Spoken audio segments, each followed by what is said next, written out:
بسم اللہ الرحمن الرحیم۔ آج 16 سپٹمبر 2023 ہے اور کل 17 سپٹمبر کی تاریخ رہے گی۔ 17 سپٹمبر 1948 کو ریاست حیدرآباد دکن جو ایک خوشحال اور ترقی یافتہ مملکت تھی، انڈین یونین میں اس کا انضمام عمل میں آیا۔ یعنی دکن کی جو ریاست تھی، جو حکومت تھی آصف صابے کی، وہ ہندوستان کی آزادی کے بعد اس کو مرج کر دیا گیا انڈیا میں۔ یہ مرج پیسفل بھی ہو سکتا تھا، لیکن اس مرجیشن کی آڑ میں لاکھوں انسانوں کا قتل ہوا، عصمتیں لوٹی گئیں، لوگ بے گھر ہوئے، بے یار و مددگار قافلے حیدرآباد دکن کے مختلف علاقوں سے حیدرآباد کی طرف رواں دواں ہوئے، کیونکہ شہر حیدرآباد پیسفل مقام تھا، ریاست کی مملکت تھا، ہیڈ کوارٹر تھا، نظام دکن کنگ کوٹھی میں رہتے تھے۔ تو بہرحال حیدرآباد میں کسی قسم کی کوئی گڑبڑ نہیں ہوئی تھی۔ گڑبڑ ہوئی لاتور، عثمان آباد، اورنگ آباد، جالنا، بیدر، رائچور، بہرحال ظہیر آباد، نلگنڈا، یہ ایسے علاقے ہیں جہاں بے شمار لوگوں کے گھر لوٹے گئے، قتل عام ہوا۔ بڑی داستان ہیں، اس پوری داستان میں جانا نہیں چاہتا۔ بہرحال انضمام حیدرآباد کے بعد آصف صابے نواب میر عثمان علی خاں، جو یہاں کی ریاست کے بادشاہ تھے، ان کو گورنمنٹ آف انڈیا نے راج پرمکھ بنایا۔ راج پرمکھ بہرحال نوجوان نسل کو سمجھ میں نہیں آئے گا راج پرمکھ کیا ہے، تو اٹس مین یوں سمجھ لیجئے کہ ہیڈ آف دی اسٹیٹ، یعنی governor of the state, head of the state بنایا گیا، کیونکہ ابھی کوئی چیف منسٹر یا فلاں ایسا نہیں تھا، تو ریاست کے پورے انتظام کو چلانے کے لیے نظام ہی کو head of the state Asif صابے کو بنایا گیا۔ اور یہ وہ ریاست تھی جہاں ہندو اور مسلمان شیر و شکر کی طرح رہتے تھے۔ پیار محبت یہاں کی سب سے عظیم طاقت تھی، اور 7 نظام یہاں پر حکومت کر چکے تھے۔ یہ 7ویں نظام تھے جن کی حکومت کا انضمام ہندوستان میں ہوا۔ اس پوری تاریخ میں نہیں جاؤں گا۔ نظام میر عثمان علی خاں کو آج بھارتیہ جنتا پارٹی غدار کہتی ہے۔ دوسرے فرقہ پرست لوگ اس کو لبریشن ڈے کے طور پر بھارتیہ جنتا پارٹی، RSS اور وشو ہندو پریشد کی طرح مناتے ہیں۔ یہ لبریشن نہیں تھا بلکہ مرجیشن تھا۔ اگر لبریشن ہوتا، غلامی سے آزادی کی طرف اگر جاتے، تو پھر ریاست کا جو سربراہ، جو بادشاہ تھا، اس کو راج پرمکھ کیوں بنایا جاتا، ہیڈ آف دی اسٹیٹ کیوں بنایا جاتا؟ اور اس راج پرمکھ سے ملاقات کرنے کے لیے نہرو بھی آئے، اندرا گاندھی بھی آئیں، شاستری بھی آئے۔ ایک بڑی تاریخ ہے۔ اور پھر نواب میر عثمان علی خاں نے انڈین آرمی کو جو ڈونیشن دیا چائنا کی وار کے وقت، آج تک کی تاریخ تک ہندوستان کا کوئی بھی بڑا پونجی پتی یا کارپوریٹ سیکٹر کا جو دنیا کا امیر ترین انسان بھی بنا، اس نے بھی کبھی انڈین آرمی یا انڈین گورنمنٹ کو اتنا چندہ نہیں دیا جو چندہ میر عثمان علی خاں نے دیا ہے۔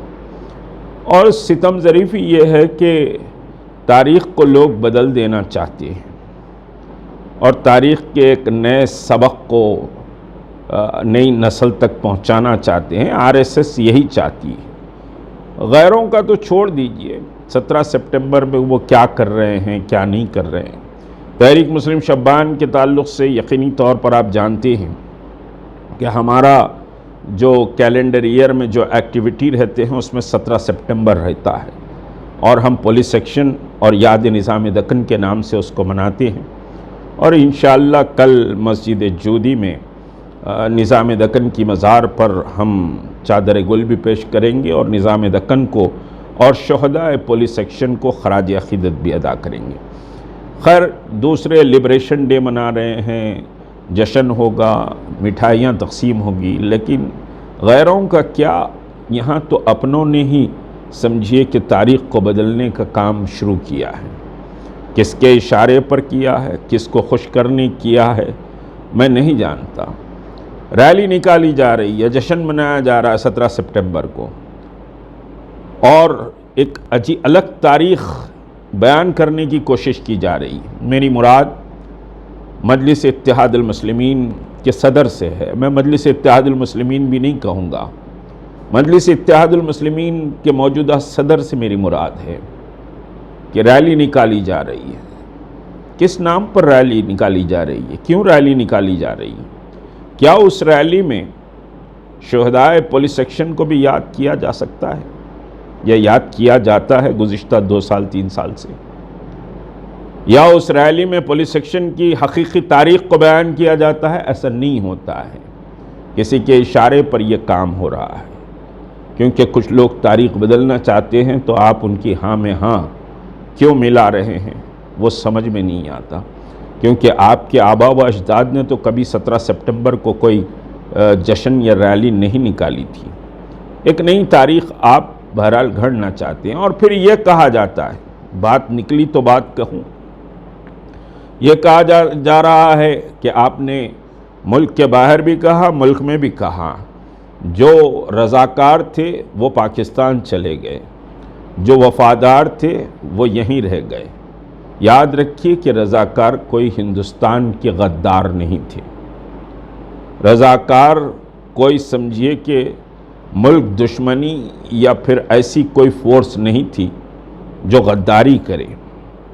ملک کو بچانے کے لیے کچھ لوگ نکلے، لیکن رضاکار کے معنی تو والنٹیئر کے ہیں، یعنی بغیر کسی سمجھیے کہ مقصد اور اپنی مفاد کے وہ والنٹیرلی کام کرنے کے معنی رضاکار ہیں۔ اور ایک ایسی فورس مجلس اتحاد المسلمین اس وقت کی، اب لوگوں کو کہوں میں مملکت مجلس اتحاد المسلمین سمجھ میں نہیں آئے گا، اس وقت کی مجلس نے ایک فورس بنائی تھی جو رضاکار، اور پھر رضاکاروں کو یہ پابند کیا گیا تھا کہ تم اپنے کام کی رپورٹ جب تیار کر رہے ہو اور وہ رپورٹ صدر کو جب دے رہے ہو تو اس میں سب سے پہلے یہ لکھنا کہ کتنے نمازیں تمہاری قضا ہوئی، اور قرآن کی سمجھیے کہ ترجمے سے تم نے عمل کی نیت سے کتنی آیات ترجمے سے تم نے پڑھی ہیں۔ تو ایسی ایک فورس کا نام رضاکار تھا۔ اب حضرت یہ کہہ رہے ہیں کہ رضاکار چلے گئے، وفادار رہ گئے، تو رضاکار کوئی غدار نہیں تھے۔ آج بھی آپ کی جو قدیم ووٹرز تھے وہ بہت سے رضاکار ہی آپ کے ووٹرز تھے، انہی رضاکاروں کے ووٹ کے پاور کے بدلے کے وجہ سے آپ سیاسی میدان میں اپنے قدم جما سکے، اور آپ ان رضاکاروں کو غدار کہہ رہے ہیں۔ افسوس کا مقام ہے، بہت افسوس کا مقام ہے، اور اس تعلق سے بہرحال مسلمانوں کو سوچنا بھی چاہیے۔ دوسری بات، آپ رضاکاروں کو کہہ رہے ہیں کہ صاحب وفادار رہ گئے، تو جس دارالسلام میں آپ بیٹھتے ہیں، جو دارالسلام ہیں آج، وہ دارالسلام کو قائد ملت نواب بہادر یار جنگ علیہ الرحمہ نے عوامی چندے سے اس دارالسلام کو خریدا، جس میں ان کا بھی بڑی سمجھیے کہ صاحب بڑا چندہ رہا ہے، بڑا پیسہ انہوں نے لگایا۔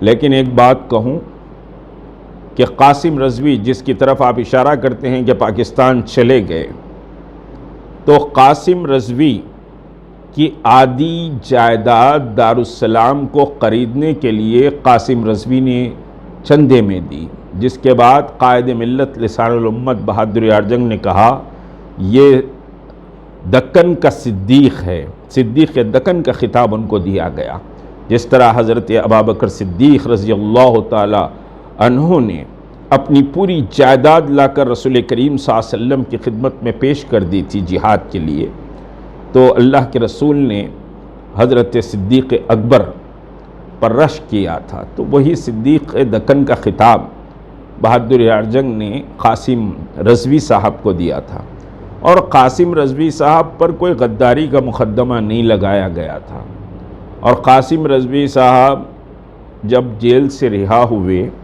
تو اس کے بعد مجلس اتحاد المسلمین کا اہیہ عمل میں آیا، عبد الواحد اویسی صاحب اس کے صدر بنے۔ قاسم رضوی صاحب کے جیل سے چھٹنے کے بعد پولیس ایکشن ہوا 1948 میں، قاسم رضوی صاحب چھٹے 1956 یا 57 میں، اگر میں غلط نہیں کہہ رہا ہوں۔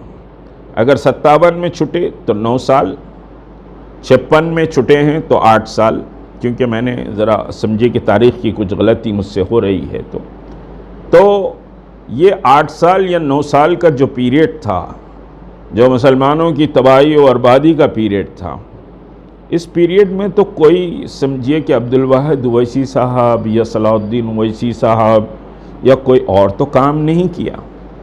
کام کیا ہے تو محترم قائد ملت سید قلی اللہ حسینی صاحب نے، غوث خاموشی صاحب نے، مولانا سلیمان سکندر صاحب نے کام کیا ہے۔ یہ وہ نفوس قدسیاں ہیں دکن کے، جنہوں نے اپنی راتوں کو، اپنے دن کو اور اپنے چین کو سمجھیے کہ نہیں دیکھا، بلکہ پورے دکن کے علاقوں کا دورہ، جو آج یہ جو ریاست حیدرآباد دکن تھی، نوجوانوں کو یہ بھی بتاؤں کہ یہ ریاست حیدرآباد دکن کو 3 ریاستوں میں تقسیم کر دیا گیا۔ اورنگ آباد اس ریاست میں تھا، لاتور، پربھنی، جالنا، بھیڑ، عثمان آباد یہ مہاراشٹرا میں ہیں آج، یہ سب حیدرآباد دکن کے علاقے تھے۔ اسی طرح بیدر، ہمن آباد، بسوا کلیان، یہ سارے سمجھیے، پھر اس کے بعد رائچور اور گلبرگہ، یہ بھی حیدرآباد دکن میں تھا۔ اب جو ہمارا تلنگانہ ہے، تلنگانہ اور کرناٹک، مہاراشٹرا کی یہ اضلاع کو ملا کر حیدرآباد دکن ہوا کرتا تھا۔ تو پورے مرٹھواڑے کا، کرناٹک کے ان علاقوں کا اور تلنگانے کا مختلف علاقوں کا دورہ یہ سمجھیے قائد محترم سید قلی اللہ حسینی صاحب، مولانا سلیمان سکندر صاحب، غوث خاموشی صاحب نے کیا، اور مسلمانوں کو حوصلہ عطا کرنے کا کام کیا۔ جو دارالسلام آج ہے، وہ دارالسلام وہ رضاکار کے جو سمجھیے اس وقت کے امیر تھے، ان کی آدھی جائیداد دارالسلام کے خریدنے کے لیے لگائی گئی تھی۔ اب جو رضاکار تھے وہ بھاگ گئے، غدار تھے، جو وفادار ہیں وہ ہیں، تو یہ ایک عجیب سی منطق بہرحال سمجھیے کہ پیش کی جا رہی ہے۔ تو یہ ہے کہ حیدرآباد کی تہذیب، حیدرآباد کا تمدن، حیدرآباد کی شناخت بہت بلند چیز ہے، اس کو تار تار کیا جا رہا ہے۔ عثمانیہ یونیورسٹی جو ہے، وہ عثمانیہ یونیورسٹی دنیا کی پہلی اردو یونیورسٹی تھی، اس تعلق سے کوئی تذکرہ نہیں کیا جاتا۔ دائرۃ المعارف جو سمجھیے کہ دنیا کے مختلف زبانوں کا ترجمہ سمجھیے کہ وہاں ہوتا تھا، دنیا کے بڑے بڑے فلاسفرز اور بڑے بڑے ریسرچ اسکالر دائرۃ المعارف کے کتابوں سے فیض حاصل کریے، آج وہ تباہ برباد ہو رہا ہے۔ 60 سال کی سیاست میں کبھی دائرۃ المعارف کو شاندار نہیں بنایا گیا، اردو کے نام پر روٹی کھائی گئی لیکن اردو کی کوئی ترقی نہیں ہوئی۔ تو بہرحال تاریخ قوموں کا حافظہ ہوتی ہے، تاریخ کو بدلنے کی کوششیں کی جا رہی ہیں، اور ہماری یہ سمجھیے حقیر سی کوشش ہے کہ نوجوانوں تک تاریخ کو پہنچایا جائے، صحیح تاریخ کو بتلایا جائے، اور جو انضمام ہوا، انضمام کے بعد کی ہم نسل ہیں، ہم ہندوستان میں پیدا ہوئے اور ہم ہندوستانی ہیں، اور کوئی بھی انضمام کو سمجھیے کہ آج غلط نہیں کہتا ہے۔ اپنے ہندوستانی ہونے پر یقینی طور پر ہم کو فخر ہے، اور ہندوستان میں ہم نے بڑی عظیم الشان تاریخ بنائی ہے، اسی طرح دکن میں بھی ہماری اپنی ایک عظیم الشان تاریخ ہے۔